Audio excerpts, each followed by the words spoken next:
right, it's Mr. Sanders, and we're back with another yeah. Been a couple weeks. I was just laying around, staring at the ceiling. With that said, so strange times that we're in, and if you're a person that likes to think a lot and like to learn and maybe read, you might be the type of person that like you do a lot of research or something, and you go out into the world and you'll be like, hey, this is what's happening on the planet.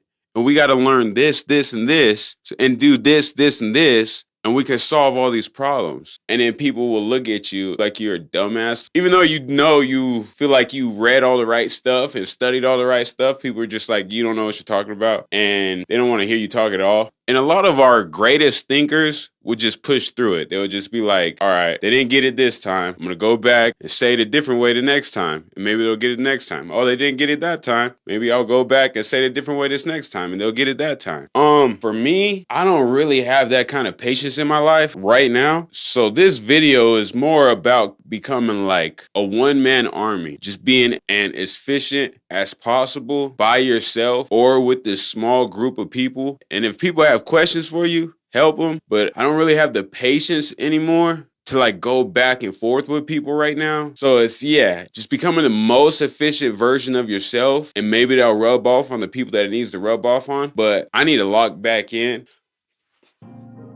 become a more efficient human being without changing much at all. So like, let's say if you're trying to walk from here to there, but you have a big backpack of baggage that's just slowing you down, you wouldn't really need to do more push-ups or do more squats to get from here to there faster. It would just be getting the big backpack off your back. And taking that backpack off is pretty easy. We're going over three main ones today. And most of this is coming from, so I did life coaching or / therapy for a little bit, for like 3 months. And then when it ended, that's when I took my break and I was just staring at the ceiling and thinking about a lot of things. So first thing, so when I was going to the life coaching thing, every week I would come to the meeting and I would be like, hey, I said this and this to this person and I feel like it was wrong.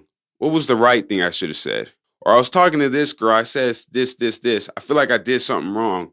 What was the right thing I should have said? Or it's like, I wanted to start this. And I would be like, but what's the right way to do it? So basically, every time I came to the meeting, I had this underlying premise that I was wrong, which deeper, I had this underlying subconscious thing that there's something wrong with me. So it's like I was going into the world thinking I'm wrong, and I got to look outside of myself to find everything that's right. Like there's something wrong with me and everybody else knows what's right. And so with that faulty premise, it's like you're never picking something and running with it and making it right. And so you're always indecisive and you're always second guessing and you're just not trusting yourself in anything. And so that's a big thing that came with undermining my confidence, because like, oh, if I grew up this way and that's the wrong way to grow up, then you're like in your head, you're like, you gotta like extra calculate. What is the right thing then? Calculate in your head. Oh, this is how you're supposed to talk to people. And you're like doing all these calculations in your head all the time. Instead of the more efficient thing is just understanding that things get messy. The planet's messy, but you got to make decisions and act on them and go forward, because standing still and doing a bunch of calculations in your head is just going to take extra long. It's so that you got to kind of get to that underlying premise that there's something wrong with you or there's something wrong. You just start picking things and making it right and doing it, and then adjusting as you go when you get feedback. And I feel like that's the main one, because all right, specific example. If you feel like the way you grew up was wrong, like maybe you grew up poor and you felt like that was wrong, or you grew up well off to do, and then you felt like, you felt like that was wrong because you didn't have to struggle as much as other peers or something like that. Either or, whatever way you feel like that's wrong.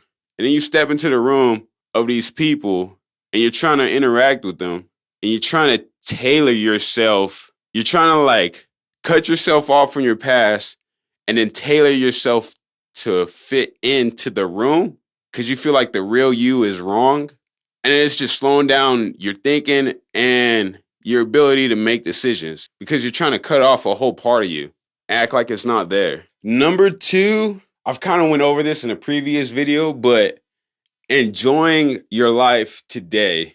And for me, the big one is when I'm switching. So like every time I'm going through my day and just being like, oh, I need more money. I need to figure out how to make more money. Flip it to how can I live more fully, or how am I not living authentically? Because that's kind of what it all boils down to. If you're living your full, authentic, happy self, you probably wouldn't be worried about nothing because you just be enjoying everything.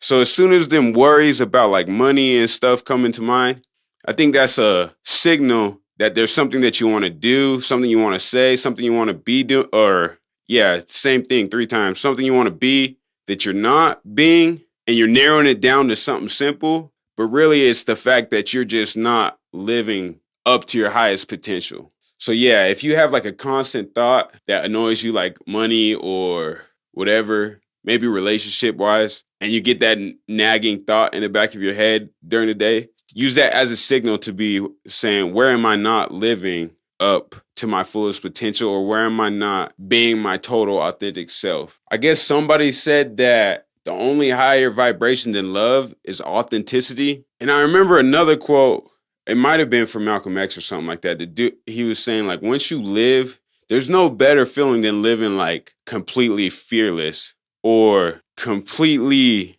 kind of like unhinged. Like there's no feeling that somebody external could give you that's better than that feeling of you being that full, fearless, authentic self. So once you tap into that, I think a lot of other things will fall into place. And then the last one, I mean, you've heard it all before, but it's a good reminder. Just stop running from making mistakes. Just understand things are going to be messy, incomplete, imperfect, confusing. And I got this line out of a book about sex, but presence over performance. But take that into life, because allow yourself to be in silence more, to sit in silence more. Because when you're freaking out about the future or the past, your subconscious mind I feel like it's probably not working as efficiently as it could because you're busy freaking out. So if you stop freaking out and your subconscious works better, you're going to come up with better ideas faster, and you're going to be able to move more efficiently. So getting in touch with silence more, and just knowing that this is all going to be messy at the end of the day, complicated. You're not going to always get it right, but get to doing it at least. And that was the main 3. I feel like that all sounded good. Implementing it all the time is a little bit more difficult, I guess. But anyways, yeah, it's Mr. Sanders. Yeah, we're out with another yeah. Yeah. Can't steal Trey songs of yeah. I gotta, yeah. I feel like that one I don't think a lot of people say it like that. Yeah. Sanders, yeah.